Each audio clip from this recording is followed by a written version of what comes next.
So the two topics we're going to talk about right now, minor scales with a key signature, because our last time we talked about just figuring out how you can name the letters in a minor scale without using a key signature. Essentially just using a major scale, applying a formula to come up with the correct pitches in that minor scale. And that's one way to do it. It's often a very fast way. It's particularly applicable in modal music for things that are used for like jazz and popular music. That's a really efficient way to do it, because there you're not really dealing with the key signatures, or you're modulating, you're changing keys so frequently that using the key signature is not as helpful. Now, in more traditional classical tonal music, almost everything is based off of your key signature.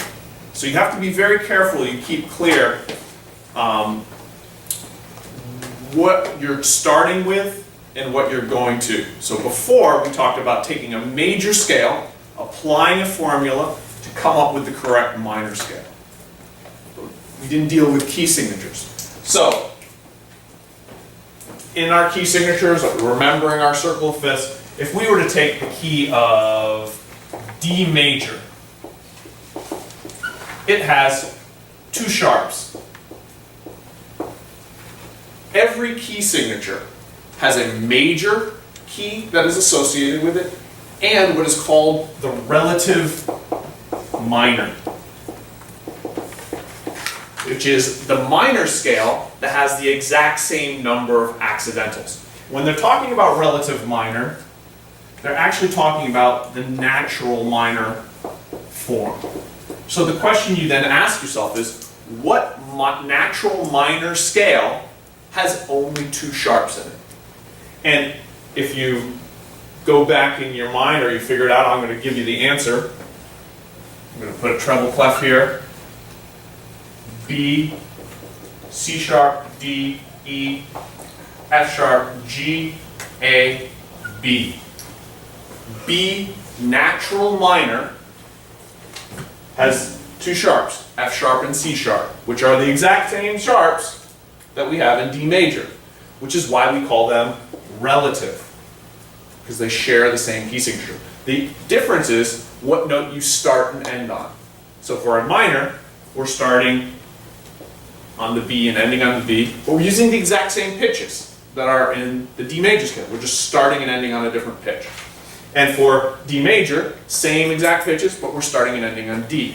So that's why they call them relative minor. This would be called the relative major. Relative means this aspect right here. It shares the same key signature. Now, before, we were talking about how you would get a natural minor scale. So if we looked at the parallel, okay, so relative and parallel. Parallel means we're starting on the same pitch. Parallel major, B, C sharp, D sharp, E, F sharp, G sharp, A sharp, B. And the formula we used for a major scale to go from major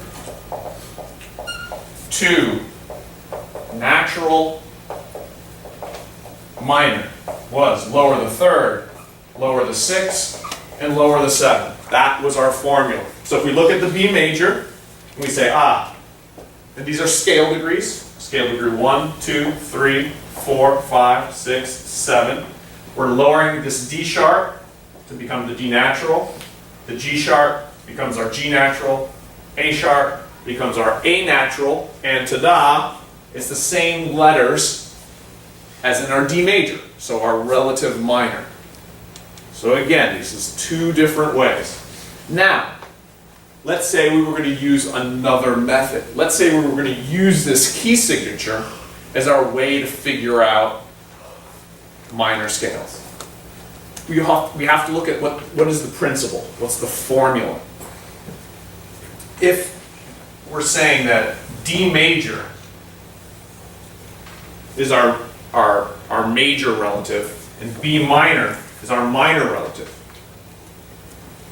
the note B in a D major scale is our sixth note. That's the formula. Take the 6th note of any major scale, start on that, and you have your natural minor scale. That's the formula, okay? So, if you want to get a natural minor scale, just start on the 6th scale degree. So we can say 6th. Actually, the way we would write scale degree is take the 6, you put a little caret on top, so that's scale degree 6 of a major scale. So, if we say we have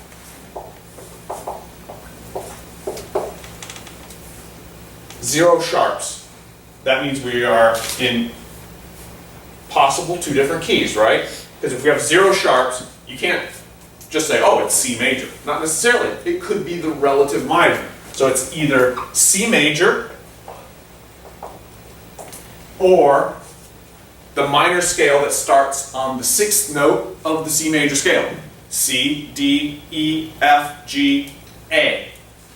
A minor. This is the one with 0 sharps, 0 flats. So let's say we have 1 sharp. If we remember our circle of fifths from last time, that's G major. The relative minor of G major is the 6th note, the 6th scale degree of the G major scale. G, A, B, C, D, E. E minor. So E minor. If I were to write the notes of a G major scale, G, A, B, C, D, E, F sharp, G. That's my G major scale. Now if I were to just take those same notes, but start on the E, E, F sharp, G, A, B, C, D, that is my E natural minor scale. So using a key signature, I just start on a different note. And I just got to know which note of the major scale to start on. Scale degree 6. Now let's get it a little bit more exciting and a little bit more complicated. Now let's say we don't want natural minor. We want harmonic minor. Right? So instead of starting on so we can get the right letters again, right? So let's take this example. We start here, E, and then F sharp, G, A, B, C, D, E. So if we just use our key signature, we can get our E natural minor, but we know harmonic minor is not the same as natural minor. There's something different. And so we have to come up with a new formula. So to go from natural minor to harmonic minor, we raise the 7th note of the scale. So, scale degree 1, 2, 3, 4, 5, 6, 7. Now we'll write that a little clearer.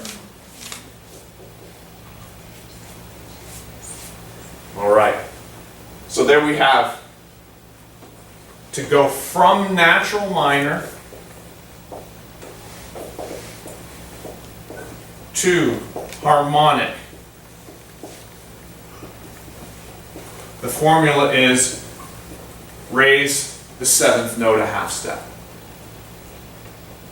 Now this is where it gets confusing, because if you start trying to apply the formulas we talked about last time, those were for major scales converting to minor.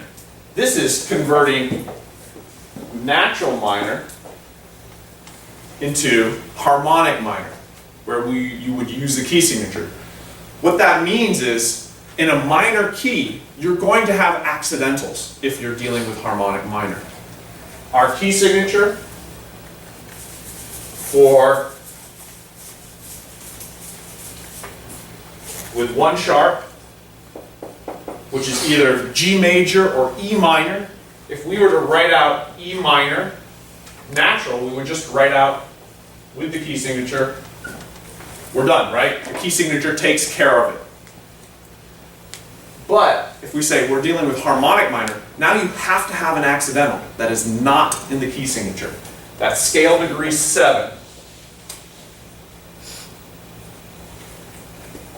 Must be raised a half step. So our key signature has F sharp, but in the music you're going to see a bunch of D sharps. If you're dealing with E harmonic minor, you will need to add an accidental. And we know that melodic minor, ascending melodic minor, is different than both natural minor and harmonic minor. So what is the formula? Natural minor as our basis, changing it to ascending melodic minor. We raise the 7th like we did for harmonic, and we raise the 6th scale degree. So here, this is our harmonic minor scale, and we raised scale degree 7 for this to become ascending melodic minor. We must also raise scale degree 6. Now that is an E ascending melodic minor scale. This is a lot of formulas. This is a lot of stuff to keep track of. But I'm writing here these formulas, and if you go and then practice writing out those scales, you'll be surprised at how quickly it starts to make sense. Now, as you're practicing them, step 1 is to write them out. Step 2 is to play them on the piano.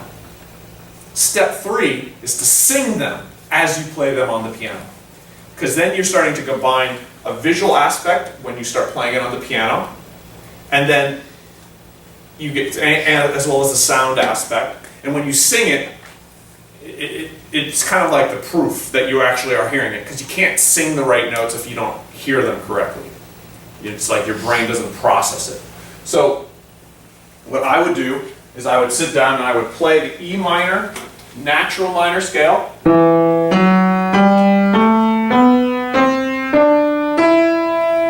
Then I would play E harmonic minor.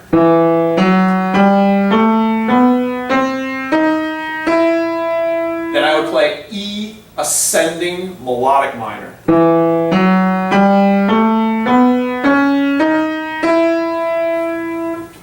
And after I did that, I would play it and sing it as I played it on the piano. When you're done with that, your brain will really have a thorough understanding. And then you move on to the next key. There's only 15. Right? So if you figure, you know what, we spent just like 15 minutes now. You knock out, let's say, 4 of those a day. In less than a week, you've got it down pat. Now, that's a level of focus that you might not be accustomed to, but you do it in this really systematic step-by-step way, and it will become a very strong foundation in your mind and will allow you to move forward. So, speaking of moving forward, we need to talk about intervals. The definition of an interval is the distance between 2 pitches. The distance between 2 pitches. And it is described by both a number and a quality. So we have number and quality. So the number is easy. You just count, you always count from bottom to top, and you start with the note, that's the first note, and you end. So if I say, here is a G, here is an E. You always go from bottom to top. Doesn't matter if I said, oh, here's an E, and then it jumps down to a G. The sequence, what comes first and second, is irrelevant. When you're looking at the interval between 2 pitches, and it's always between 2 pitches, you always look at what is the lowest note, and that's your starting point. So you use your fingers. You don't be ashamed of it. It's counting on your fingers. When I first came back from my first semester at college, and my father asked me, so, Christopher, tell me what you learned in college. I said, well, I learned how to figure out intervals. You go G, A, B, C, D, E. It's like, I'm sending you to college to count on your fingers? I'm like, no, that's not what it's about, Dad. But that's what works. So don't be afraid, don't be ashamed. So G to E is a sixth. It's the interval of a sixth.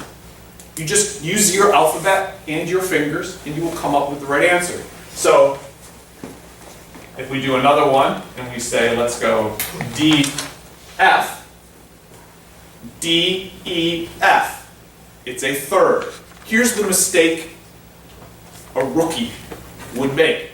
Is they're going to go, well, we start with a D, E, F. Wrong. You have to start with the letter that you're starting with. That counts as one. So D, E, F is a third. Make sure you include all the letters that you're talking about. D, E, F. It's the distance between those two pitches. It's a third. So getting the number, that's easy. Now the quality. This is where things get tricky. So the reason it's tricky is because when you're dealing with numbers of 8, 5, and 4, it's different than when you're dealing with 7, 6, 3, and 2. Actually, 1 is also, you deal with it in that category. Okay? So these intervals, what we call the unison, or sometimes the prime, 4th, 5th, the 8, which is often called the octave, these intervals can either be perfect, augmented, or diminished. And I'm actually going to rewrite it. I'm going to write it like this: augmented, perfect, and diminished. These are your options. Okay? Whereas the 7th, 6th, 3rd, and 2nd, these intervals can be augmented, major, minor, or diminished. There is never any such thing as a perfect third. Doesn't exist. And there's no such thing as a major fifth. They are in separate categories. You can talk about why later, and actually usually in a music history classes where that's a good conversation. So, this is worth remembering. So again, stick with me here. So A is, we're standing, this is augmented.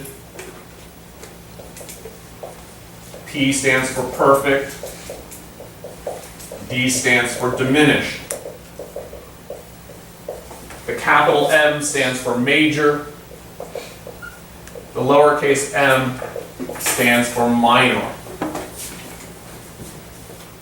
So, in this case, this is a 6, G to E.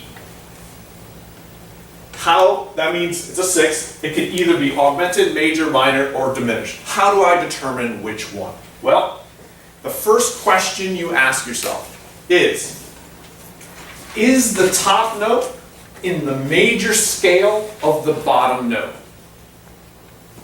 Is the top note in the major scale of the bottom note? So you remember what I told you, you got to know your major scales. You got to know them like lightning. So I know mine, G, A, B, C, D, E, and I can stop right there. I don't even need to say the F sharp because I got to my 6. The answer is yes. E is in the G major scale. The top note is in the major scale of the bottom note. If it is, it's a major 6 because it's in the major scale. Okay? Now, what if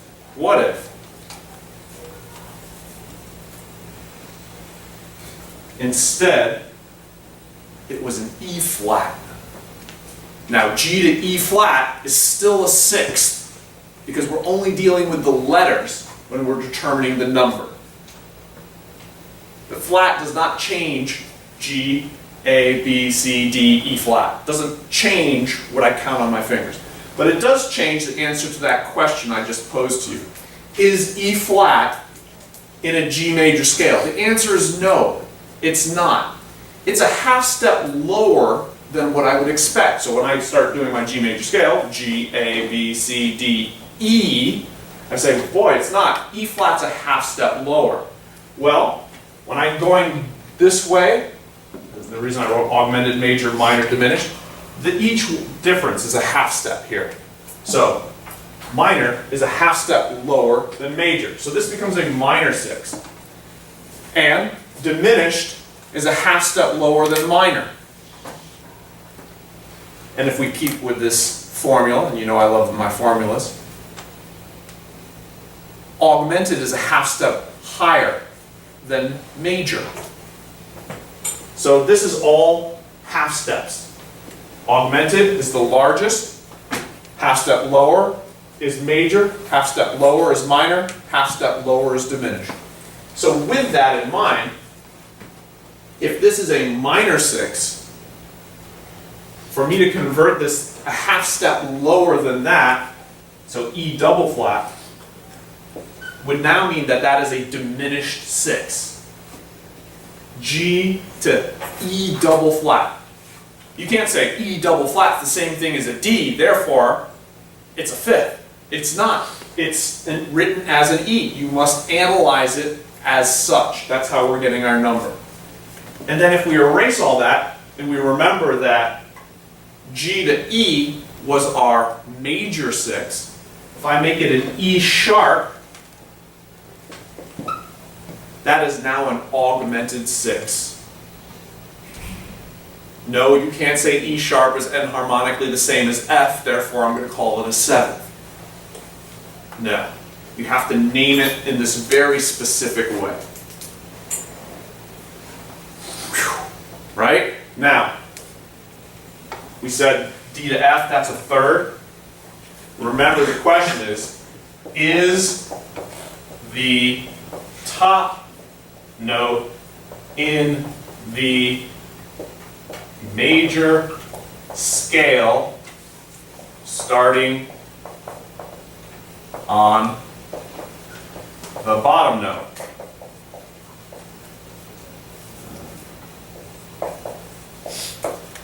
That's our question. We're dealing with a third, so we're dealing in that same category of the options being augmented, major, minor, or diminished. Same options. So, is the top note, F, in the major scale starting on the bottom note, D? D, E, F sharp? No, it is not. Well, then we say, next step is, well, if F sharp would be major, and instead we have F natural, is that a half step higher, a half step lower, or 2 half steps lower? The answer is, it's 1 half step lower. Therefore, this is a minor third. All right. Now, let's make things even more challenging because I want you to be prepared.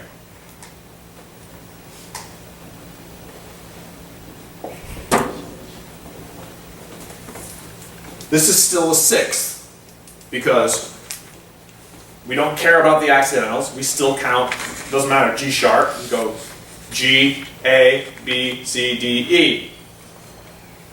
That's still how we get it. But it's G sharp. You notice I didn't say my G sharp major scale, right?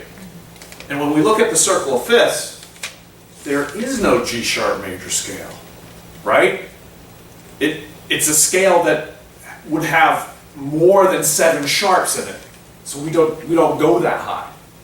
So using this is the top note in the major scale starting on the bottom note becomes a little bit harder because, I mean, I know my scales, but even converting into G sharp major scale is a little bit slower for me than my regular G major scale, right? So why make my life hard? Why don't I just pretend it's the G major scale? So if, and this is a nice tip, if the bottom note is in a key that's like outside of your circle of fifths, take away the accidental and then apply it back in at the end. So you determine the number, which is a 6. You then say, okay, if it was just a G to E, that would be a major 6. Right? If it was just a G to E. But I'm raising the bottom note a half step. that means the interval, the distance between these two, is a half step smaller than what it would have been. Well, a half step smaller from major is minor. So G sharp to E is a minor 6. And that's a shortcut. Again, I'm looking for you guys to have the quickest, most efficient way to figuring out. So sometimes this won't work so well for you. When it doesn't work, drop out that accidental, pretend it's not there, figure it out, and then put it back in at the end and make the adjustment. Let's quickly talk about what happens when we're in the different category of octave, fifth, fourth, or the unison. Let's say we have